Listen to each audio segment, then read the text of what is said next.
ఫీజుల బకాయి బీజేపీ లడాయి పేరుతో కూడా బీజేపీ అటు పోస్టర్ రిలీజ్ చేసింది. దీనికి ముఖ్య అతిథి కూడా బీజేపీ నేత ఏలేటి మహేశ్వరరెడ్డి గారు హాజరయ్యారు. ఒకసారి ఏం చేయబోతున్నారు ఉద్యమానికి సంబంధించి ఒకసారి మాట్లాడించేటువంటి ప్రయత్నం చేద్దాం. పోస్టర్ అయితే రిలీజ్ చేయండి. ఎప్పటి నుంచి ఎలా మూవ్మెంట్ ఉండబోతుంది సార్ దీని మీద? ఇది బీజేవైఎం ఆధ్వర్యంలో ఫీ రీఎంబర్స్మెంట్ ఉద్యమాన్ని మొదలు పెట్టడం జరిగింది. దీనికి రామచంద్ర గారు రాష్ట్ర అధ్యక్షులు, గౌతమ్ రావు గారు ప్రధాన కార్యదర్శితో పాటు ఎమ్మెల్యేలు ఎమ్మెల్సీలు కూడా హాజరయ్యారు.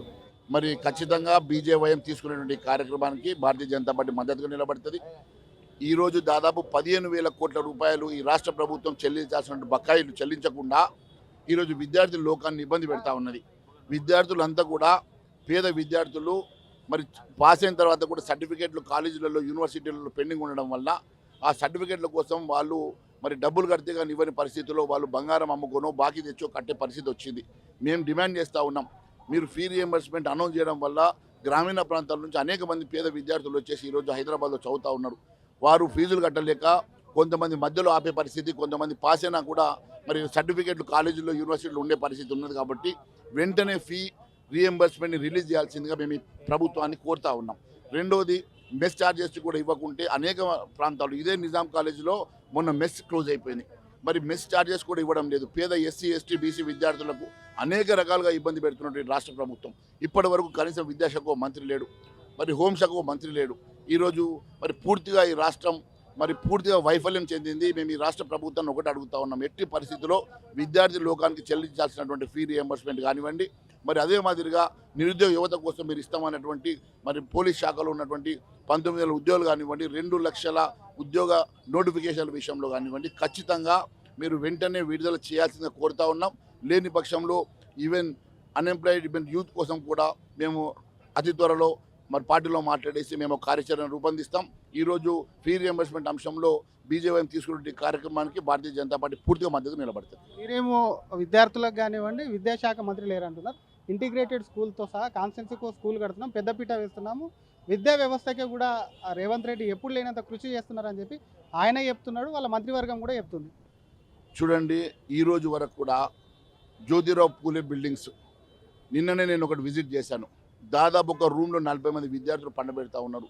వాళ్ళు అక్కడ స్పేస్ లేక కారిడార్లలో పడుకునేటువంటి పరిస్థితి ఉన్నది. ఈరోజు కిరాయి బిల్డింగ్లలో మరి వందలాది మంది విద్యార్థుల్ని, వేలాది మంది విద్యార్థుల్ని కిరాయి బిల్డింగ్లలో మీరు అడ్మిషన్స్ తీసుకొని వాళ్ళను గోస పుట్టిస్తూ ఉన్నది ఈ రాష్ట్ర ప్రభుత్వం. కనీసం వారికి కనీస సౌకర్యాలు లేవు, మరి అక్కడ ఫ్యాకల్టీ లేదు, అక్కడ ఉన్నటువంటి మరి అకామిడేషన్ లేదు. మీరు కనీసం ఆ బేసిక్ ఇన్ఫ్రాస్ట్రక్చర్ కూడా ప్రొవైడ్ చేయని పరిస్థితిలో ఉన్నారు. మీరు విద్యాశాఖకు ఎంత అమౌంట్ మీరు పర్సంటేజ్ ఆఫ్ అమౌంట్ని మీరు స్పెండ్ చేస్తూ ఉన్నారో అడుగుతా ఉన్నాను. ఎందుకంటే బీహార్ లాంటి ప్రాంతంలో దాదాపు 20% వాళ్ళు బడ్జెట్లో కేటాయిస్తే మీరు 6%, 7% కూడా కేటాయించిన పరిస్థితిలో ఈ రాష్ట్ర ప్రభుత్వం పూర్తిగా వైఫల్యం చెందింది. విద్యాశాఖ మంత్రి లేడు, మరి హోంశాఖ మంత్రి లేడు. పూర్తిగా ఈ రాష్ట్ర ప్రభుత్వము కేవలం ఒక నియంత చేతిలో కీలు బొమ్మగా మారిందని నేను తెలియజేస్తా ఉన్నాను. మరొక పక్క ఢిల్లీలో ధర్నాకేమో పార్లమెంట్లో చర్చ పెడదామని, మీరేమో రోడ్డు మీద వేసి రోడ్డు మీద నిరసన తెలుపుతామంటున్నారు. దాన్ని ఎట్లా చెప్తారు? ఈ రాష్ట్ర ప్రభుత్వం సిగ్గు లేదు, అసెంబ్లీ పెట్టలేదు, మాన్సూన్ సెషన్ మొదలు కాలేదు. అనేక సార్లు మాన్సూన్ సెషన్ ఎప్పుడు పెడతారని చెప్పి అడుగుతూ ఉన్నాం. మహారాష్ట్రలో మాన్సూన్ సెషన్ అయిపోయింది, ఇక్కడ మాన్సూన్ సెషన్ కూడా స్టార్ట్ కాలేదు.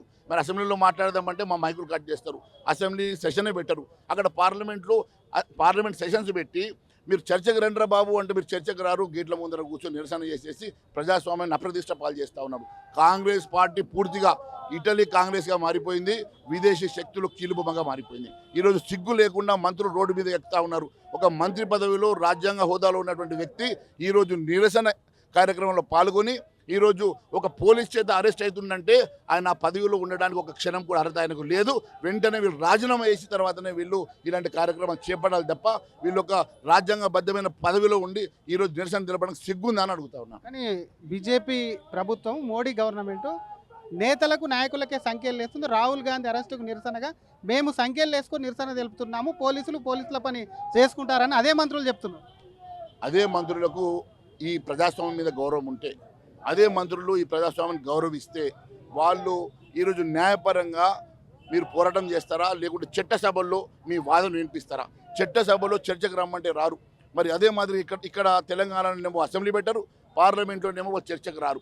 మరి ఎక్కడ ఈ ప్రజాస్వామ్యాన్ని ఎక్కడ మరి ఏ డయాస్ మీద మాట్లాడుతారో అర్థం కావడం లేదు. కేవలం రోడ్ల మీద నిరసన తెలిపి ఈరోజు ప్రజల్ని యువతను రెచ్చగొట్టి ఈరోజు ప్రజాస్వామ్యాన్ని అప్రదిష్ట పాలు చేస్తున్నటువంటి ప్రభుత్వ తీరు మేము ఖండిస్తా ఉన్నాం. ఎందుకు ధర్మేంద్ర ప్రధాన్తో రాజీనామా చేయించట్లేదు అనేది వాళ్ళు ఒకటే వాదిస్తున్నారు సార్. దానికి సూటిగా ఏం చెప్తారు? చూడండి, అనేక సార్లు ఈ రాష్ట్రంలో అనేక లీకులు జరిగినాయి. దేశవ్యాప్తంగా అనేక సార్లు క్లరికల్ తోటి లీకులు జరుగుతూ ఉన్నాయి. దాని మీద చర్య తీసుకుంటాం, కఠిన చర్య తీసుకుంటామని ప్రధానమంత్రి గారే చెప్తా ఉన్నారు. ఎట్టి పరిస్థితుల్లో దోషులను వదిలే సమస్య లేదని ప్రధానమంత్రి గారు చెప్తా ఉన్నారు. చర్చకు రమ్మంటా ఉన్నారు. ఇంకా అయినా కూడా వీళ్ళు ఏదో ఒక రకంగా రాద్ధాంతం చేసే ప్రయత్నం చేసి ప్రజాస్వామ్యాన్ని అపహాస్యం చేయడం మేము ఖండిస్తా ఉన్నాం. మీరేమో విద్యార్థులకు కానివ్వండి, విద్యాశాఖ మంత్రి లేరంటున్నారు. ఇంటిగ్రేటెడ్ స్కూల్తో సహా కాన్స్టెన్సీకి స్కూల్ కడుతున్నాం, పెద్దపీట వేస్తున్నాము, విద్యా వ్యవస్థకే కూడా రేవంత్ రెడ్డి ఎప్పుడు లేనంత కృషి చేస్తున్నారని చెప్పి ఆయన చెప్తున్నాడు, వాళ్ళ మంత్రివర్గం కూడా చెప్తుంది. చూడండి, ఈ రోజు వరకు కూడా జ్యోతిరావు పూలే బిల్డింగ్స్ నిన్ననే నేను ఒకటి విజిట్ చేశాను. దాదాపు ఒక రూమ్లో 40 మంది విద్యార్థులు పండబెడతా ఉన్నారు. వాళ్ళు అక్కడ స్పేస్ లేక కారిడార్లలో పడుకునేటువంటి పరిస్థితి ఉన్నది. ఈరోజు కిరాయి బిల్డింగ్లలో మరి వందలాది మంది విద్యార్థుల్ని, వేలాది మంది విద్యార్థుల్ని కిరాయి బిల్డింగ్లలో మీరు అడ్మిషన్స్ తీసుకొని వాళ్ళను గోస పుట్టిస్తూ ఉన్నది ఈ రాష్ట్ర ప్రభుత్వం. కనీసం వారికి కనీస సౌకర్యాలు లేవు. మరి అక్కడ ఫ్యాకల్టీ లేదు, అక్కడ ఉన్నటువంటి మరి అకామిడేషన్ లేదు. మీరు కనీసం ఆ బేసిక్ ఇన్ఫ్రాస్ట్రక్చర్ కూడా ప్రొవైడ్ చేయని పరిస్థితిలో ఉన్నారు. మీరు విద్యాశాఖకు ఎంత అమౌంట్ మీరు పర్సంటేజ్ ఆఫ్ అమౌంట్ని మీరు స్పెండ్ చేస్తూ ఉన్నారో అడుగుతా ఉన్నాను. ఎందుకంటే బీహార్ లాంటి ప్రాంతంలో దాదాపు 20% వాళ్ళు బడ్జెట్లో కేటాయిస్తే మీరు 6%, 7% కూడా కేటాయించిన పరిస్థితిలో ఈ రాష్ట్ర ప్రభుత్వం పూర్తిగా వైఫల్యం చెందింది. విద్యాశాఖ మంత్రి లేడు, మరి హోంశాఖ మంత్రి లేడు. పూర్తిగా ఈ రాష్ట్ర ప్రభుత్వము కేవలం ఒక నియంత చేతిలో కీలు బొమ్మగా మారిందని నేను తెలియజేస్తా ఉన్నాను. మరొక పక్క ఢిల్లీలో ధర్నాకేమో పార్లమెంట్లో చర్చ పెడదామని, మీరేమో రోడ్డు మీద వేసి రోడ్డు మీద నిరసన తెలుపుతామంటున్నారు. దాన్ని ఎట్లా చెప్తారు?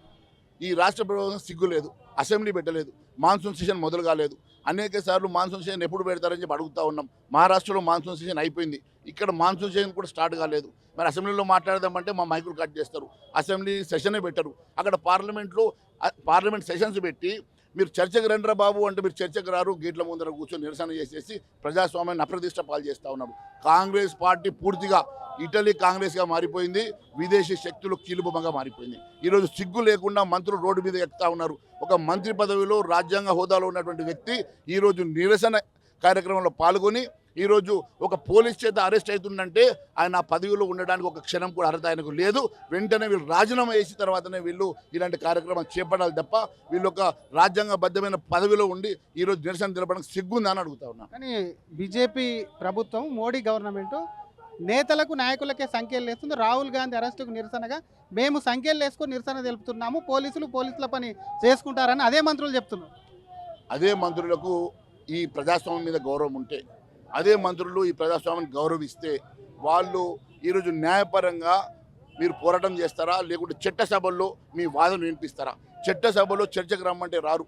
మరి అదే మాదిరి ఇక్కడ తెలంగాణలోనేమో అసెంబ్లీ పెట్టరు, పార్లమెంట్లోనేమో చర్చకు రారు. మరి ఎక్కడ ఈ ప్రజాస్వామ్యాన్ని ఎక్కడ మరి ఏ డయాస్ మీద మాట్లాడుతారో అర్థం కావడం లేదు. కేవలం రోడ్ల మీద నిరసన తెలిపి ఈరోజు ప్రజల్ని యువతను రెచ్చగొట్టి ఈరోజు ప్రజాస్వామ్యాన్ని అప్రతిష్ట పాలు చేస్తున్నటువంటి ప్రభుత్వ తీరు మేము ఖండిస్తా ఉన్నాం. ఎందుకు ధర్మేంద్ర ప్రధాన్తో రాజీనామా చేయించట్లేదు అనేది వాళ్ళు ఒకటే వాదిస్తున్నారు సార్. దానికి సూటిగా ఏం చెప్తారు? చూడండి, అనేక సార్లు ఈ రాష్ట్రంలో అనేక లీకులు జరిగినాయి.